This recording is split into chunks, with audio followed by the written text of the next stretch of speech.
আসসালামু আলাইকুম। Welcome to my Facebook blog and YouTube channel. আশা করি সবাই ভালো আছেন। তো আজকে আপনাদের মাঝে আমি দেখাতে এসেছি আমার এখানে কিভাবে কবুতরের ঘরগুলো সাজানো হয়েছে এবং কীরকম লাগতেছে। তো এটাই আপনাদেরকে দেখাতে চেয়েছি যে কিভাবে সাজাইলে ভালো হবে এবং আমার সাজানো ঠিক আছে কিনা এই জিনিসটাই আমি আপনাদের মাঝে তুলে ধরবো। তো আপনারা আমাকে পরামর্শ দিবেন যে কবুতরের ঘরগুলা সাজানো ঠিক আছে কিনা এবং কিভাবে সাজাইলে কবুতর ঘরগুলো সুন্দর দেখা যাবে এবং ভালো হবে সেই জিনিসটাই আমি আপনাদের কাছে জানতে চাই। কমেন্টের মাধ্যমে আপনারা পরামর্শ দিয়ে যাবেন। আর আমি ওয়েলকাম জানাই যারা আমার অডিয়েন্স, যারা আমার ভিডিওগুলো দেখেন এবং কমেন্টের মাধ্যমে প্রতিনিয়ত পরামর্শ দিয়ে থাকেন। আপনাদের পরামর্শ পেয়ে আমি অনেক উপকৃত হয়েছি। আপনাদের কাছে আশা করি আরও সুন্দর সুন্দর পরামর্শ দিবেন আমার ভিডিওর কমেন্টের মাধ্যমে। তো সেটার সহযোগিতা আমি সবার আগে আপনাদের কাছে চাই। আপনাদের সহযোগিতা আমার খুবই প্রয়োজন, কারণ যে কোনো ক্ষেত্রেই মানুষের সহযোগিতা লাগবেই। আমি আপনাকে সহযোগিতা করব, আপনি আমাকে সহযোগিতা করব, এটাই হচ্ছে মানুষের নিয়ম। তো যাই হোক, আমি যেটা আপনাদেরকে দেখাইতে চেয়েছি সেটা হচ্ছে যে দেখেন আমার পিছনে যে কবুতরগুলো আছে, কবুতরের ঘরগুলা সাজানো হয়েছে। এখানে আমার ঘর আছে কয়টা সেটা আমি আপনাদেরকে গুনে দেখাচ্ছি। 1 2 3 4 5 6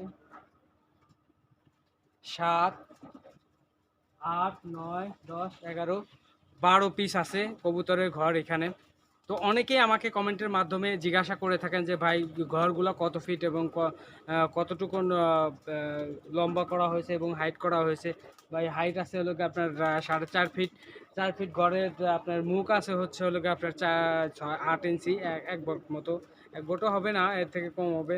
8 ইঞ্চি, 8 ইঞ্চির মতো আছে ঘরের যে খোপটা, মুখটা আর কি, যেটা দিয়ে কবুতর ঢুকে।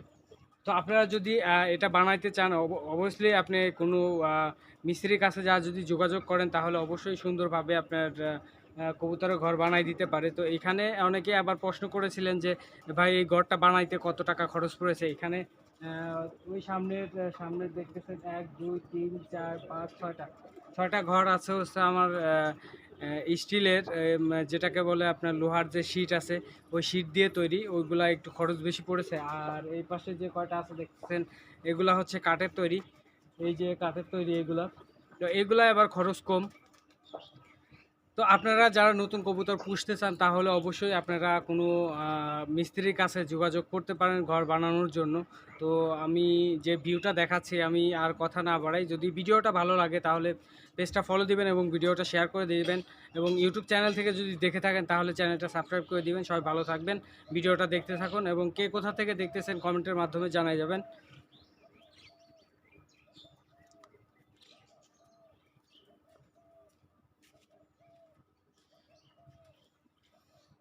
তো ঘরগুলো সাজানো কীরকম হয়েছে আপনারা কমেন্টের মাধ্যমে পরামর্শ দিয়ে যাবেন, ঘরগুলা কীরকম লাগতেছে।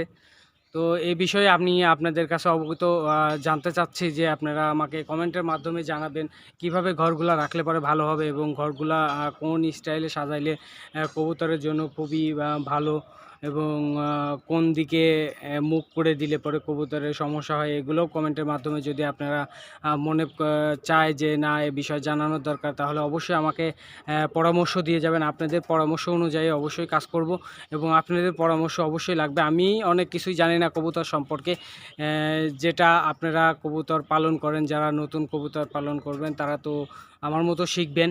আর যারা পুরাতন কবুতর পালন করেন তারা অবশ্যই অনেক কিছু জানেন। তাদের সামনে যদি আমার এই ভিডিওটা যেয়ে থাকে তাহলে আমার কিছু পরামর্শ দিয়ে যাবেন, তাহলে আমি সেই পরামর্শ অনুযায়ী কাজ করতে পারবো এবং কবুতরগুলোকে ভালো রাখতে পারবো। সবাই ভালো থাকবেন, সুস্থ থাকবেন।